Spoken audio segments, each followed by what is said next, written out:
ஆண்டவராக இயேசு கிறிஸ்துவின் நாமத்தில் என் அன்பின் வாழ்த்துக்கள். இந்த காலவேளையில் உங்களை சந்திப்பதில் நான் மகிழ்ச்சி அடைகிறேன். இன்றைக்கு நம்முடைய தியானத்திற்காக நாம் தெரிந்து கொள்கிற வேத வசனம் ஏசாயா தீர்க்கதரிசன புஸ்தகம் 44 அதிகாரம் 21 வசனம். இஸ்ரவேலே, நீ என்னால் மறக்கப்படுவதில்லை. இஸ்ரவேலே, நீ என்னால் மறக்கப்படுவதில்லை. நம்முடைய ஆண்டவர் நம்மை மறந்து விடாத கர்த்தர், நம்மை மறக்காத ஒரு ஆண்டவர். இஸ்ரவேலே, நீ என்னால் மறக்கப்படுவதில்லை. நான் உன்னை எப்படி மறப்பேன்? உன்னை எப்படி நான் கைவிடுவேன்? ஏனென்றால் நம்மை ரட்சித்து மீட்டு காப்பாற்றி நம்மை உடுத்துவித்து ரட்சிப்பென்னும் அந்த கிரீடத்தை, ரட்சண்யம் என்னும் தலைசீராவை நமக்கு தந்து நம்மை அழகாய் நடத்தி வந்திருக்கிறாரே, அந்த அன்புள்ள ஆண்டவர் நம்மை எப்படி மறந்து விடுவார்? பல நேரங்களில் நாம் நம்முடைய தேவனை விட்டு விலகலாம், ஆனால் அவர் நம்மை விட்டு விலகுவதில்லை. நீங்க வேதத்துல கவனமா கவனிச்சீங்கன்னா, நீ என்னால் மறக்கப்படுவதில்லை என்று சொன்னதற்கு நீங்க பாருங்களேன், ஆகார் தன்னுடைய எஜமானியினிடத்திலிருந்து தன் பிள்ளையை அடைத்து கொண்டு அவ வனாந்திரத்துல எங்கு போகிறோம் என்று இஸ்மவேலை கூட்டிக் கொண்டு எங்கே போகிறோம் என்று தெரியாமல் அலைகிறார். அப்படி அவர் அலையும் போது ஒரு சம்பவம் அங்கே நடக்கிறது. தண்ணீர் இல்லை. வனாந்திரத்தில் அலைகிறார், தண்ணீர் இல்லை. தண்ணீருக்காக ஏங்குகிறார். என்ன செய்வதென்று அவளுக்கு தெரியல. அப்ப நான் உன்னை காண்கிற தேவன் என்று கர்த்தர் அவளுக்கு வெளிப்பட்டு லஹாய் ரோயி என்ற ஒரு ஊற்றை அவளுக்கு காண்பித்து அவளையும் அவளுடைய பிள்ளையும் காப்பாற்றினா என்று வேதம் நமக்கு கற்றுக் கொடுக்கிறது. இது தன் எஜமானிடத்திலிருந்து புறப்பட்டு வருகிற இந்த ஆகாரை கூட ஆண்டவர் மறந்து விடவில்லை, கவனத்தில் வைத்திருக்கிறார்.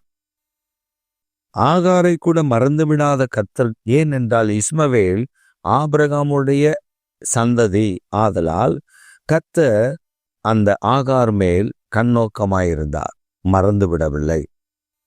ஒரு ஆகார் மேல் கண்ணோக்கமாய் இருப்பார் என்று சொன்னால் நீங்களும் நானும், அன்றைக்கு ஆகாருடைய மகன் இஸ்மவேல் ஆபிரகாமுடைய வித்து சந்ததி, அதனால் ஆண்டவர் அவளை மறக்கவில்லை. ஆனால் நம்முடைய தேவனாகிய கர்த்தர் நம்மை மறக்காமல் இருப்பதற்கு காரணம் என்னவென்றால் அவருடைய விலையேற பெற்ற இரத்தத்தினாலே கழுவப்பட்டிருக்கிறோம். We cleanse through the blood of Jesus Christ shed on the cross. So he had a birthright. ஆண்டவர் நம்மேல பிறப்பு உரிமை இருக்கிறது. அவர் நம்மை மறக்காத தேவன். ஏனென்றால் தம்முடைய விலையேற பெற்ற இரத்தத்தினாலே நம்மை மீட்டு கொண்டிருக்கிறார். நாம் தான் அவரை மறந்து விடுகிறோம். We just forget our God. We just forget our God's goodness. We just forget whatever God done for us. தேவன் நமக்கு செய்த நன்மைகள், தேவனை மறந்து விடுகிறோம். தேவனுடைய நன்மைகளை மறந்து விடுகிறோம். தேவனிடத்தில் நாம் பெற்றுக்கொண்ட சகல நல்ல காரியங்களை மறந்து விடுகிறோம். காரணம் என்ன தெரியுமா? நம்முடைய வாழ்க்கையில் நாம் மற்றவர்கள் செய்கிற நன்மையை நினைத்து பார்ப்பதே இல்லை.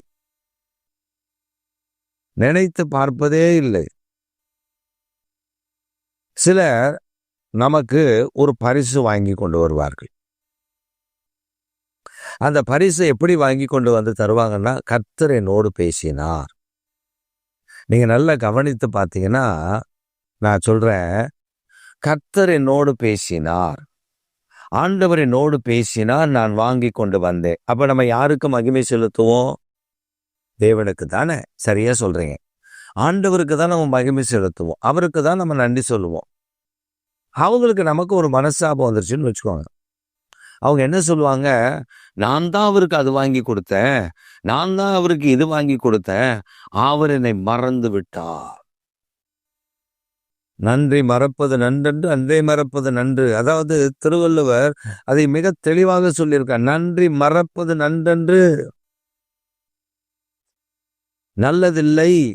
அவர் ரொம்ப அழகா சொல்லியிருக்காரு.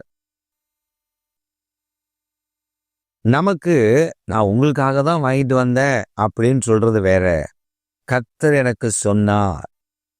அப்ப தேவனுக்கு தான் மகிமை செலுத்த முடியும். கர்த்தர் உங்களை பயன்படுத்தி இருக்கிறார், அவ்வளவுதான். அதுக்காக உங்களையே தூக்கி வச்சு ஆட முடியுமா? ஆட முடியாது. சில கர்த்தர் எனக்கு சொன்னார், உங்ககிட்ட இதை கொடுக்க சொன்னார், அதை கொடுக்க சொன்னான்னு வருவாங்க. வந்துட்டு நம்மை அடிமைப்படுத்த நினைப்பார்கள். நம்முடைய பிரவேசில தலையிடுவார்கள். நம்முடைய தனிப்பட்ட வாழ்க்கைக்குள் அவர்கள் தலையீடு அதிகமாக இருக்கும். நம்ம பிள்ளைகள் மேல, நம்முடைய குடும்பத்தின் மேல, நம்முடைய காரியத்தை எதுனாலும் என்கிட்ட சொல்லாம நீங்க செய்யக்கூடாது. ஏன்? எதுனாலும் என்கிட்ட சொல்லணும். ஏன்னா கர்த்தர் என்கிட்ட அப்படி பேசுவாரு, நான் கேட்டு சொல்லுவேன். அப்ப ஆண்டவர் உங்ககிட்ட இது மிரட்டி வைக்கிறது, ஒரு மனிதனை அடிமைப்படுத்தி வைக்கிற பொல்லாத ஆவிகள். ஆனால் தேவன் அப்படி அல்ல. மிரட்டி உருட்டி நம்மை கீழ்ப்படுத்துகிறவல்ல. பிசாசுடைய வேலை இதை மிரட்டி உருட்டுகிறது. ஆனா கர்த்தர் சொல்லுகிறான், நான் உன்னை மறந்து விடவில்லை. நான் உன்னை மறந்து விடவில்லை. விலையேற பெற்ற ரத்தத்தை சிந்தி மீட்டு கொண்டவரை நம்மை பார்த்து சொல்லுகிறான், நான் உன்னை மறக்கவில்லை. ஆஃப்டர் ஆல், ஒரு சட்டையை வாங்கிட்டு வந்து கொடுத்துட்டு, ஒரு பேண்டை வாங்கிட்டு வந்து கொடுத்துட்டு, ஒரு புடவையை வாங்கிட்டு வந்து கொடுத்துட்டு, ஒரு சுடிதார் வாங்கிட்டு வந்து கொடுத்துட்டு, ஐயோ நான் அப்படி செஞ்சேன், என்ன மறந்துட்டாங்க.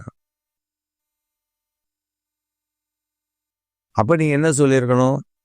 நான் தான் உங்களுக்காக வாங்கிட்டு வந்தேன், சிஸ்டருக்கு நான் தான் வாங்கிட்டு வந்தேன்னு சொல்லியிருக்கணும்.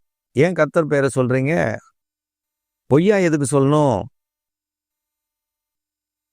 மனுஷன் நாசில சுவாசம் உள்ள மனுஷன் மறப்பான். அதான் அவனுடைய இயல்பு. அதுலயும் இன்னொரு இயல்பு இருக்கு. நம்மை அடிமைப்படுத்த நினைத்தால் அவர்களை அறவே அகற்றிவிட வேண்டும். அதான் உண்மை. நம்மை அடிமைப்படுத்தவும், நம்முடைய பிள்ளைகளை அடிமைப்படுத்தவும், நம்முடைய குடும்பத்தை அடிமைப்படுத்தவும் அவர்கள் நினைத்தார்கள் என்றால் அறவே அவர்களை அகற்றிவிட வேண்டும். காரணம், அடிமைப்படுத்த பிசாசு துடிப்பான். கர்த்தர் அதை விரும்ப மாட்டார். அவர் அன்பினாலே தான் நம்மை கட்டி எடுப்பார். அந்த அன்பினால் அப்படி கட்டி எடுத்து நம்மை அணைத்து கொள்ளுகிற ஆண்டவர். அதுக்கு அடிமைப்படுத்துறதுக்கு வித்தியாசம் இருக்கு.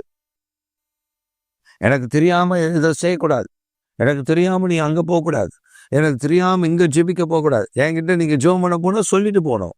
ஏன்? அழைத்தது நீயா? அழைத்தது நீயா? அபிஷேகம் பண்ணினவர், அழைத்தவர் உண்மையுள்ளவர். அவர் எங்க போக சொல்ற அங்க போவோம் ஜெபிக்க. அது அங்கடா என்கிட்ட சொல்லாம போனா நீங்க இந்த ஆவி அந்த ஆவி. எந்த ஆவி?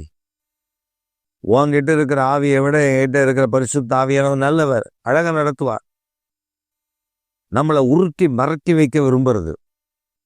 உங்களை அப்படி ஏன் ஆண்டவர் இன்றைக்கு இந்த காலவேளையில பேசுகிறார் என்றால், உங்களை அப்படி சில உருட்டி மிரட்டி வைப்பார்கள், பயப்படுத்துவாங்க.